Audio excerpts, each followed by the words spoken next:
اكشن، ايوه. حلو حلو، حلو قوي كده. هو اللي حصل دلوقتي ده سحر؟ لا هو مش سحر، هو سمارت هوم.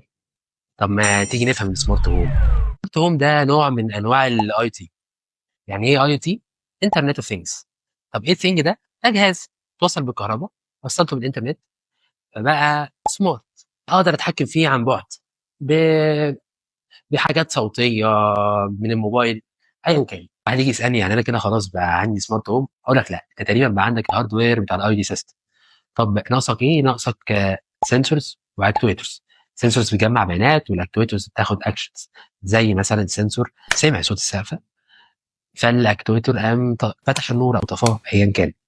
واحد يجي يسالني يعني كده خلاص بقى سمارت هوم؟ اقول لك لا، استنى. تاني حاجه الكونكتيفيتي، انك توصل الاجهزه دي ببعضها، وانك انت كمان تتواصل معاها.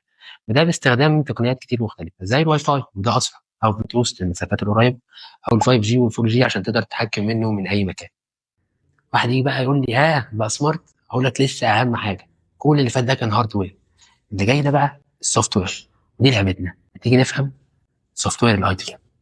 الموضوع بمنتهى البساطه كود، او مش ببساطه قوي يعني. الكود هو الماستر، هو الحاجه اللي بيرجع لها الجهاز عشان ينفذ الاوامر اللي استقبلها من السنسورز، عشان ينفذها طبعا بالاكتويتر. الكود لازم يبقى صح عشان الجهاز ينفذ صح. كود هو الطريقه مكتوبه بلغه الجهاز، سي او سي بلس بلس او بايثون، ايا كان، وينفذها طبعا السوفت وير انجينير، قصدي بيكتبها.